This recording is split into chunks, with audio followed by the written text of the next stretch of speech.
Bakunzi b'Igitego TV, turagira ngo tube mu bantu ba mbere ba breakingiye inkuru y'umuntu bita Kwizera Olivier. Kwizera Olivier ni inkuru iri kugenda yongorerwa hirya no hino mu bitangazamakuru, ariko bidasubirwaho. Umuntu bita Kwizera Olivier yamaze guhabwa offre mu ikipe ya APR, gusa bigeze kure, aho bishoboka bigeze no kuri 70% Kwizera Olivier yerekera mu ikipe ya APR. Bigendanye na performance umusore bita Kwizera Olivier yagaragaje, ibi biganiro bigeze kure, gusa bigenda bikorwa bucece gake gake. Ngira ngo n'uwo Jangwa ubwo umuvugizi wa APR ubwo bari muri first series yagiye agerageza kumwegera amuciringisha, atowe ibintu urabibona ute mu bihe biri imbere, welcome nyine muri APR. Gusa ntago biraba confirmed nyine, bijyanye nuko amakuru ya ekipe asigaye kujya hanze ari ibintu bigoye, ariko natwe tuba twateye ibyumvirizo twumva Zandani ukuntu zifashe. Umuntu bita Kwizera Olivier muri APR ni ibintu bigeze kure, kandi ni offre izatrendinga bigendanye nuko ngira ngo mwabonye ukuntu umuzamu bita Ishimwe Jean Pierre Mario bamujyanye mu bisheke.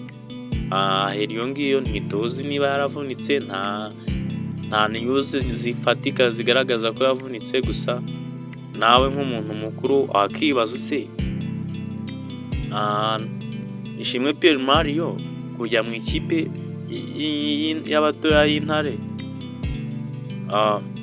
bigendanye nuko bashaka ko hari ukuntu yaretusha nyine akongera akagaragaza performance, bashaka ko yagaruka mu nkuru. Oya, nanone ukareba ukavuga ati ni ukumuhana Ntwari Fiacre. Turabizi uburyo cyane umuzamu mwiza muri APR ajya muri AS Kigali, biza kurangira abonye amafre hanze arigendera. Rero na Ishimwe Pierre Mario nawe baramubwiye ngo nagende, ngira ngo yaragiye kujya mu ntizanyo, arangira avuga ati okay, arakomeza pressing aguma ararwanira umwanya, biza kugiraho arisa nk'arimo vinga Pavel aramukorana. Ngira ngo ubwo amaze kumukorana arigaragaza, noneho ikibazo kiza kuba discipline yuko mu bantu murabizi ko umusore bita David Yusuf mu bad boy muri APR, ni ibintu bizwi nta byo gutindaho. Mu bantu bajya mu communica nyine ngo bigire kurya show nawe arimo, rero bakamwiyama. Gusa umuntu bita Pierre Mario ni umuntu agaragaje yuko hari performance yagaragaza kuri game, ariko bijyanye na discipline muri APR. Murabizi ko APR ntago ari kamara, nta no kwihangana guhari.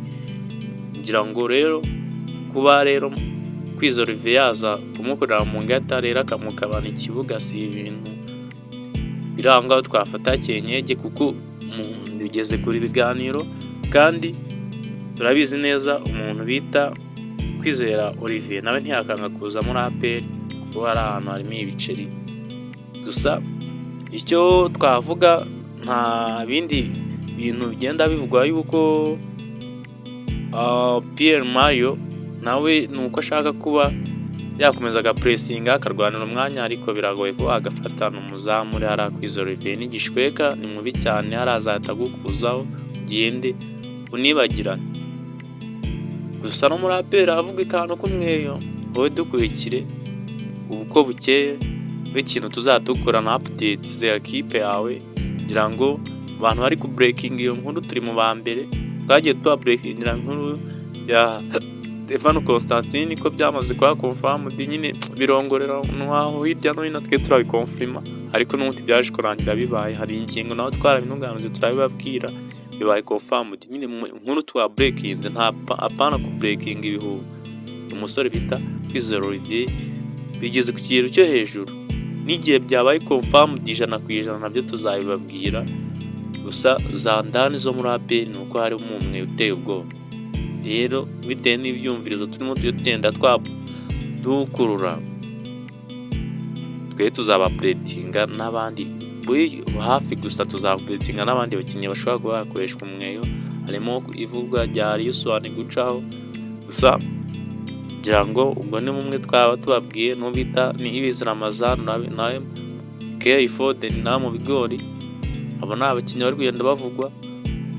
Kora subscribe kugira ngo natwe nyine banotifiye ikiganiro kijye ahandi, kugira ngo natwe twaguke. Nta kintu tuzaba tubakorera ni ukubazanira za ndani, nta kindi kintu kiba kitubesheje.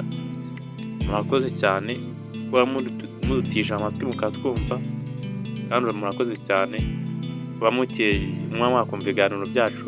Kutwumva ni umugisha wacu kandi turabibashimiye. Abafana b'Igitego TV.